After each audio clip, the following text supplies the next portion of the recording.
ওম নমঃ শিৱায়। নমস্কাৰ প্ৰিয় দৰ্শকসকল। শাওণ মাহত 7টা ৰাশিৰ ওপৰত থাকিব মহাদেৱৰ বিশেষ কৃপা। যিহেতু শাওণ মাহৰ আৰম্ভণিতে সূৰ্য দেৱতাৰ ৰাশি পৰিৱৰ্তনে এই 7টা ৰাশিৰ ওপৰত শুভ দৃষ্টি প্ৰদান কৰিব। গতিকে কেনেধৰণৰ ফলাফল এই 7টা ৰাশিৰ ব্যক্তিসকলে লাভ কৰিব আৰু কি অমৃতময়ী দৃষ্টিয়ে এই সূৰ্য দেৱতাৰ অমৃতময়ী দৃষ্টিয়ে কোনটো ৰাশিৰ বাবে কেনেধৰণৰ ফলাফল দিব সেই বিষয়ে জানিবলৈ ভিডিঅ'টো শেষলৈকে চাই থাকিব। গতিকে বৰ বেছি পলম নকৰি আৰম্ভ কৰিছোঁ আমি মেষ ৰাশিৰ পৰা মীন ৰাশিৰ ব্যক্তিসকলৰ বিষয়ে প্ৰত্যেকটো ৰাশিৰ ওপৰত কেনেধৰণৰ ফলাফল পৰিব। মেষ ৰাশিৰ ব্যক্তিসকলৰ বাবে সূৰ্য দেৱতা হৈছে আপোনাৰ শিক্ষাস্থানৰ অধিপতি। শিক্ষাস্থানৰ অধিপতি হৈ বৰ্তমান সময়ত চতুৰ্থ স্থানত অৱস্থান কৰাৰ ফলত এক শুভ সংযোগ আপোনাৰ ৰাশি চক্ৰত গঠন হৈছে সূৰ্য দেৱতাৰ পৰা। গতিকে এই চতুৰ্থ স্থানত সূৰ্য দেৱতাৰ অৱস্থানে আপোনাৰ ঘৰুৱা সা সম্পত্তি বৃদ্ধি কৰিব। ভাল ভাল বন্ধুৰ সৈতে আপোনাৰ এই মাহটোত যোগাযোগ হ'ব আৰু নতুন সম্পত্তি আগমনৰ সম্ভাৱনা এই মাহত প্ৰবল দেখা পোৱা গৈছে। ইয়াৰ উপৰিও কৰ্মস্থানত পূৰ্ণ দৃষ্টিয়ে আপোনাৰ চৰকাৰী কৰ্মত শুভ ফল দিব আৰু কৰ্মক্ষেত্ৰত আপোনাৰ উৎসাহ, আত্মবিশ্বাস আৰু দক্ষতাবোৰ বৃদ্ধি কৰি তুলিব। গতিকে কৰ্মৰ ফালৰ পৰা এই মাহটো মেষ ৰাশিৰ ব্যক্তিসকলৰ বাবে অত্যন্ত শুভদায়ক আৰু লাভপ্ৰদায়ক। আৰু শিক্ষা ক্ষেত্ৰতো এওঁলোকৰ কিছু আগ্ৰহ ধাউতি বৃদ্ধি পাব। বিশেষকৈ ঘৰৰ পৰিয়ালৰ এই মাহটোত সকলো কামত সকলো ক্ষেত্ৰত ছাপোৰ্ট লাভ কৰিব। পিতৃৰ ফালৰ পৰাও আপুনি এই মাহত বিভিন্ন প্ৰকাৰৰ সুখবৰ লাভ কৰিব। গতিকে পিতৃৰ ভাল খবৰ অহাৰ এই মেষ ৰাশিৰ ব্যক্তিসকলৰ এই মাহটোত দেখা গৈছে। গতিকে আপোনাৰ বাবে শাওণ মাহটো অত্যন্ত লাভপ্ৰদায়ক আৰু খুব সুন্দৰভাৱে দিনকেইটা পাৰ হ'ব। বৃষ ৰাশিৰ ব্যক্তিসকলৰ বাবে এই শাওণ মাহত আপোনাৰ ৰাশিৰ পৰা তৃতীয় স্থানত সূৰ্য দেৱতাৰ অৱস্থানে আপোনাক বিশেষকৈ কৰ্ম কৌশলী কৰি তুলিব। আপোনাৰ এলাহ ভাৱ নোহোৱা হ'ব, কিয়নো তৃতীয় স্থানত সূৰ্য দেৱতা অৱস্থান কৰাটো অত্যন্ত শাস্ত্ৰসন্মতভাৱে লাভদায়ক। কিয়নো তেনে ক্ষেত্ৰত ব্যক্তিৰ এনাৰ্জি বৃদ্ধি পায়, কাম কৰাৰ ইচ্ছা, কাম কৰাৰ দক্ষতা বৃদ্ধি পায় আৰু ভাগ্যস্থানত পূৰ্ণ দৃষ্টি দিব। গতিকে আপোনাৰ কৰ্মৰ বলত ভাগ্যৰ পৰিৱৰ্তন হ'ব। যদি ভাল কাম এই মাহটোত কৰে তেতিয়াহ'লে আপোনাৰ সেই ভাল কামেই আপোনাৰ ভাগ্যত পৰিৱৰ্তন আনিব আৰু আকস্মিক ভাল খবৰ অহাৰ সম্ভাৱনা এই মাহটোত দেখা গৈছে। মাতৃৰ ফালৰ পৰা ছাপোৰ্ট লাভ কৰিব আৰু বিশেষকৈ আপোনাৰ কষ্টৰ বলত এই মাহত ঘৰলৈ নতুন নতুন সম্পত্তিৰ আগমনৰ সম্ভাৱনা প্ৰবল দেখা পোৱা গৈছে। গতিকে আপুনি যদি ভাল কষ্ট কৰে তেতিয়াহ'লে এই মাহত আপোনাৰ ঘৰুৱা সা সম্পত্তি বৃদ্ধি পাব। গতিকে আপোনাৰ বাবেও এই শাওণ মাহটো খুব সুন্দৰভাৱে অতিবাহিত হ'ব। মিথুন ৰাশিৰ ব্যক্তিসকলৰ বাবে এই শাওণ মাহত সূৰ্য দেৱতা আপোনাৰ ৰাশিৰ পৰা দ্বিতীয় স্থানত থাকিব। ধনস্থানত সূৰ্য দেৱতাই আপোনাৰ নিশ্চয় ধন টকা পইচাৰ অভাৱ অনাটনবোৰ নোহোৱা কৰিব, কিন্তু অকণমান চকুৰ যত্ন ৰখাটো ভাল হ'ব। দ্বিতীয় স্থানত সূৰ্যৰ অৱস্থানে চকুৰ কিছু প্ৰব্লেম আনে, গতিকে যত্ন ৰাখিলে নিশ্চয় আপোনাৰ মাহটো সুন্দৰভাৱে পাৰ হ'ব। তৃতীয় স্থানৰ অধিপতি হোৱাৰ বাবে আপোনাৰ ধন উপাৰ্জন কৰিবলৈ ইচ্ছা কিছু বৃদ্ধি পাব। বিশেষকৈ এওঁলোকে ধন কেনেকৈ ক'ৰ পৰা উপাৰ্জন কৰিব পাৰি, কেনেকৈ ধন আনিব পাৰি, তেনেধৰণৰ চিন্তা এই মাহত আপোনাৰ মনত চলি থাকিব। আপোনাৰ কথা বতৰাত কিছু আত্মবিশ্বাস আহিব। আপুনি যি কথা ক'ব সেই কথা বতৰাই আপোনাৰ আত্মবিশ্বাস বৃদ্ধি কৰি তুলিব। কিন্তু অকণমান খঙাল স্বভাৱো হয়তো মাজে মাজে এই মাহটোত দেখা দিব পাৰি। গতিকে নিজৰ খং নিয়ন্ত্ৰণ কৰি ৰাখিব পাৰিলে বাকী সকলো দিশত হ'ব। অকণমান চকুৰ যত্ন ৰখাটো অৱশ্যে এই মাহটোত আপোনাৰ বাবে ভাল হ'ব। বাকী শাওণ মাহটো আপোনাৰ বাবেও সুন্দৰভাৱে পাৰ হ'ব। কৰ্কট ৰাশি। কৰ্কট ৰাশিৰ ব্যক্তিসকলৰ এই মাহত ৰাশিৰ ওপৰত সূৰ্য দেৱতাৰ অৱস্থানে সম্পূৰ্ণ শাওণ মাহটো আপোনাৰ বিশেষভাৱে আপোনাৰ যদি ব্যৱসায় আছে ব্যৱসায়ত উন্নতি দিব, ব্যৱসায়ত লাভালাভ দিব। আপোনাৰ আত্মবিশ্বাস মনোবল এই মাহটোত বৃদ্ধি কৰিব। যদি বেমাৰ আজাৰ চলি আছিল সেই বেমাৰ আজাৰৰ পৰাও পৰিত্ৰাণ লাভ কৰিব। স্বাস্থ্যত কিছু উন্নতি হ'ব। লগতে ধনৰ অধিপতি হৈ আপোনাৰ ৰাশিৰ ওপৰত অৱস্থান কৰাৰ বাবে আপোনাৰ ক'ৰবাৰ পৰা নহয় ক'ৰবাৰ পৰা ধন উপাৰ্জন কৰাৰ পথ মুকলি হ'ব আৰু ধন কেনেকৈ ক'ৰ পৰা আনিব পাৰি তেনেধৰণৰ চিন্তা আপোনাৰ মনত এই মাহটোত চলি থাকিব। বৈবাহিক সম্বন্ধত অকণমান মাজে মাজে মতভেদ থাকিব পাৰে, কিন্তু মতভেদেও কোনো ধৰণৰ সম্বন্ধত পৰিৱৰ্তন নানে, গতিকে বৰ বিশেষ চিন্তা কৰিব নালাগে। অকণমান সৰু সুৰা মতভেদ অৱশ্যে থকা দেখা যাব, কিন্তু এওঁলোকৰ বিশেষকৈ শাৰীৰিক গঠন, শাৰীৰিক সৌন্দৰ্যতা এই মাহত বৃদ্ধিৰ সম্ভাৱনা প্ৰবল আছে। গতিকে আপোনাৰ বাবেও ৰাশিৰ ওপৰত সূৰ্য দেৱতাৰ অৱস্থানে এই শাওণ মাহটো অত্যন্ত শুভদায়ক কৰি তুলিব। এইবাৰ আহিছোঁ সিংহ ৰাশিলৈ। সিংহ ৰাশিৰ ব্যক্তিসকলৰ এইবাৰ শাওণ মাহত আপোনাৰ ৰাশিৰ অধিপতি সূৰ্য দেৱতা দ্বাদশ স্থানত থাকিব। দ্বাদশত সূৰ্য দেৱতাৰ অৱস্থানে খৰচ অকণমান বৃদ্ধি কৰি তুলিব। অৱশ্যে আপোনাৰ ব্যক্তিগত কামত খৰচ এই মাহত হোৱাৰ সম্ভাৱনা যথেষ্ট আছে। সৰু সুৰা ভ্ৰমণ, সৰু সুৰা যাত্ৰা কৰিবলগীয়া হ'ব পাৰে, কিন্তু বিশেষকৈ আপুনি হয়তো ৰোগ ব্যাধিৰ ক্ষেত্ৰতো খৰচ কৰিবলগীয়া হ'ব পাৰে। গতিকে অকণমান স্বাস্থ্যৰ প্ৰতিও যত্ন ৰাখিব। শত্ৰু কিন্তু আপোনাৰ নোহোৱা হ'ব। শত্ৰু সন্তাযোগৰ সৃষ্টি হ'ব, কিন্তু যিমান পাৰে খৰচত নিয়ন্ত্ৰণ ৰাখিব পাৰিলে আপোনাৰ এই মাহটো শুভ আৰু মংগলময়ভাৱেই পাৰ হ'ব। বিশেষকৈ আপুনি এই শাওণ মাহত ৰবিবাৰৰ দিনটোত নিমখ খোৱাৰ পৰা দূৰত থাকিব। সূৰ্য অৰ্ঘ্য ৰাতিপুৱাই উঠি আপুনি সূৰ্য অৰ্ঘ্য প্ৰদান কৰিব। তেনে কৰিলে আপোনাৰ অশুভ প্ৰভাৱবোৰ নোহোৱা হ'ব আৰু মাহটো শুভ আৰু মংগলময়ভাৱে অতিবাহিত হ'ব। কন্যা ৰাশি। কন্যা ৰাশিৰ ব্যক্তিসকলৰ এইবাৰ শাওণ মাহত আপোনাৰ ৰাশিৰ পৰা একাদশ স্থানত সূৰ্য দেৱতাৰ অৱস্থানে আপোনাৰ উপাৰ্জন বৃদ্ধি কৰি তুলিব। অৱশ্যে একাদশত সূৰ্য অৱস্থান কৰাটো শাস্ত্ৰসন্মতভাৱে উপাৰ্জনৰ বিভিন্ন পথ মুকলি হৈ পৰে আৰু চৰকাৰী ধন প্ৰাপ্তিৰ সম্ভাৱনাও দেখা দিয়ে। গতিকে এই মাহত আপোনাৰ চৰকাৰী ধন প্ৰাপ্তিৰ সম্ভাৱনা অকণমান দেখা গৈছে। মনৰ আশাবোৰ পূৰ্ণ হ'ব।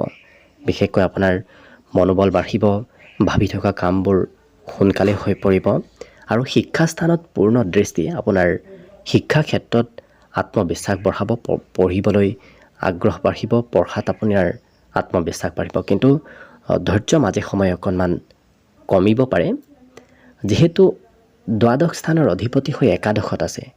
গতিকে আপোনাৰ খৰচৰ সমানে, উপাৰ্জনৰ সমানে খৰচো অকণমান বৃদ্ধি পাই গৈ থাকিব। গতিকে খৰচত নিয়ন্ত্ৰণ কৰি ৰাখিব পাৰিলে বাকী সকলো দিশত হ'ব। প্ৰেম সম্বন্ধত হয়তো পিতৃয়ে অকণমান কিছু বাধা দিব পাৰে, গতিকে প্ৰেম সম্বন্ধত কিছু গুৰুত্ব ৰাখিব। অন্য সকলো দিশত কন্যা ৰাশিৰ ব্যক্তিসকলৰ বাবে এই শাওণ মাহটো শুভ আৰু মংগলময়ভাৱে অতিবাহিত হ'ব।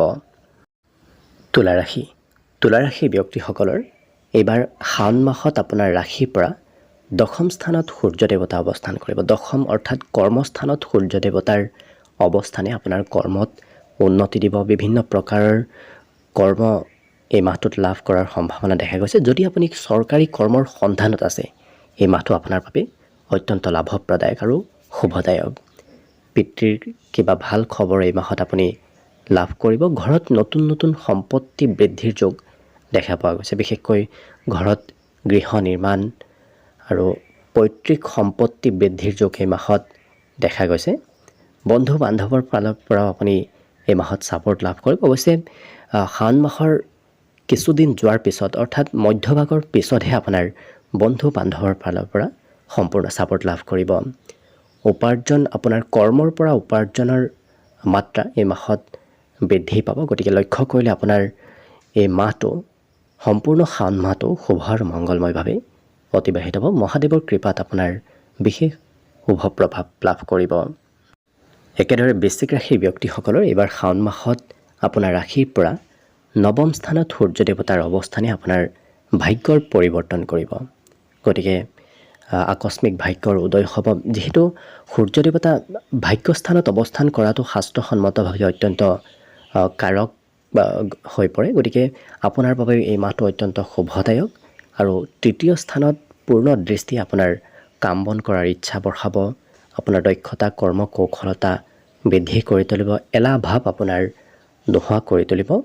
কৰ্মত বিশেষ শুভ ফল আপুনি এই মাহটো লাভ কৰিব। আপোনাৰ ভাগ্যৰ বলত কৰ্মপ্ৰাপ্তিৰ এই মাহত সম্ভাৱনা দেখা গৈছে। গতিকে আপোনাৰ ভাগ্যস্থানত সূৰ্য দেৱতাৰ অৱস্থানে আপোনাক এই মাহত বিভিন্ন প্ৰকাৰৰ লাভালাভ দিব। ভাতৃভগ্নীৰ যদি আপোনাৰ ভাতৃভগ্নী আছে তেওঁলোকৰ কিবা সুখবৰ এই মাহত আপুনি লাভ কৰিব পাৰে। গতিকে বৃশ্চিক ৰাশিৰ ব্যক্তিসকলৰ বাবেও শুভ আৰু মংগলময়ভাৱে পাৰ হ'ব। ধনুৰাশিৰ ব্যক্তিসকলৰ বাবে এই শাওণ মাহত আপোনাৰ ৰাশিৰ পৰা অষ্টম স্থানত সূৰ্য দেৱতাৰ অৱস্থানে অকণমান স্বাস্থ্যত প্ৰভাৱ দিব, কিন্তু আপোনাৰ ধন টকা পইচাৰত বৃদ্ধি কৰি তুলিব। আকস্মিক ধন প্ৰাপ্তিৰ এই মাহত সম্ভাৱনা দেখা গৈছে। কথা বতৰাত আত্মবিশ্বাস আপোনাৰ বৃদ্ধি কৰি তুলিব আৰু সৰু সুৰা ধাৰ্মিক ভ্ৰমণ আপোনাৰ এই মাহটোত হ'ব পাৰে। বিশেষকৈ ভগৱানৰ ওপৰত আস্থা বৃদ্ধি পাব। অকণমান বৈৰাগ্য ভাৱ আপোনাৰ মনত উদয় হ'ব। গতিকে সকলো মোহ মায়া ত্যাগ কৰাৰ ইচ্ছা এই মাহত আপোনাৰ আহিব। কিন্তু স্বাস্থ্যৰ প্ৰতি অকণমান যত্ন ৰখাটো ভাল হ'ব। বিশেষকৈ চকুৰ যত্ন ৰখাটো কিছু এই মাহত প্ৰয়োজনীয়তা আছে। বাকী অন্য দিশত আপোনাৰ শুভভাৱেই দিনকেইটা পাৰ হ'ব। বিশেষকৈ আৰ্থিক ক্ষেত্ৰত আপোনাৰ কোনো ধৰণৰ ধনৰ অভাৱ নহয়। ক'ৰবাৰ পৰা এই মাহত আৰ্থিক সমস্যাবোৰ আপোনাৰ দূৰ হ'ব। গতিকে যিমান পাৰে আপুনি এই শাওণ মাহত ৰবিবাৰৰ দিনকেইটাত নিমখ খোৱাৰ পৰা দূৰত থাকিব। নিমখ নোহোৱাকৈ আপুনি আহাৰ গ্ৰহণ কৰিব আৰু ৰাতিপুৱাৰ ভাগতে শুই উঠি সূৰ্য অৰ্ঘ্য প্ৰদান কৰাৰ চেষ্টা কৰিব। সেই সূৰ্যক জল দিলে আপুনি যি অশুভ প্ৰভাৱ আছে সেই অশুভ প্ৰভাৱবোৰৰ পৰা পৰিত্ৰাণ লাভ কৰিব। মকৰ ৰাশিৰ ব্যক্তিসকলৰ এই শাওণ মাহত আপোনাৰ ৰাশিৰ পৰা সপ্তম স্থানত সূৰ্য দেৱতাৰ অৱস্থানে আপোনাৰ বিশেষকৈ ব্যৱসায়ত উন্নতি দিব। ব্যৱসায় বাণিজ্যত উন্নতি আনিব। আপোনাৰ ৰাশিৰ ওপৰত পূৰ্ণ দৃষ্টিয়ে আপোনাৰ স্বাস্থ্য পাতিত উন্নতি কৰি তুলিব। পুৰণা বেমাৰৰ পৰা পৰিত্ৰাণ লাভ কৰিব। আত্মবিশ্বাস আপোনাৰ এই মাহত বৃদ্ধি পাব। যিকোনো কাম কৰিবলৈ ইচ্ছা শক্তি এই মাহত বৃদ্ধি পাব। যদি বিবাহিত তেতিয়াহ'লে কিন্তু আপোনাৰ সম্বন্ধত অকণমান মতভেদ আহিব পাৰে, কিন্তু ঘৰুৱা সমস্যাবোৰ দূৰ হ'ব। ঘৰৰ যদি বহুদিনীয়া পুৰণা সমস্যা চলি আছে সেই সমস্যাবোৰ এই মাহত দূৰ হোৱাৰ সম্ভাৱনা দেখা গৈছে।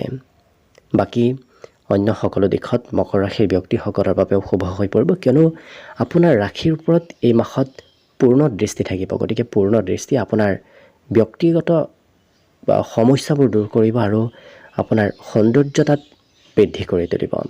গতিকে আপোনাৰ বাবে এই শাওণ মাহটো শুভ আৰু মংগলময়ভাৱেই পাৰ হ'ব। কুম্ভ ৰাশিৰ ব্যক্তিসকলৰ এইবাৰ শাওণ মাহত আপোনাৰ ৰাশিৰ পৰা ষষ্ঠ স্থানত সূৰ্য দেৱতাৰ অৱস্থান হ'ব। গতিকে ষষ্ঠ স্থানত সূৰ্য দেৱতা অৱস্থান কৰাটো শত্ৰুৰ পক্ষে লাভদায়ক। আপোনাৰ শত্ৰুবোৰ নোহোৱা হ'ব, কিন্তু অকণমান স্বাস্থ্যজনিত ক্ষেত্ৰত আপুনি যত্ন ৰখাটো ভাল হ'ব। স্বাস্থ্যৰ বাবে আপোনাৰ খৰচ হোৱাৰ সম্ভাৱনা এই মাহত দেখা গৈছে।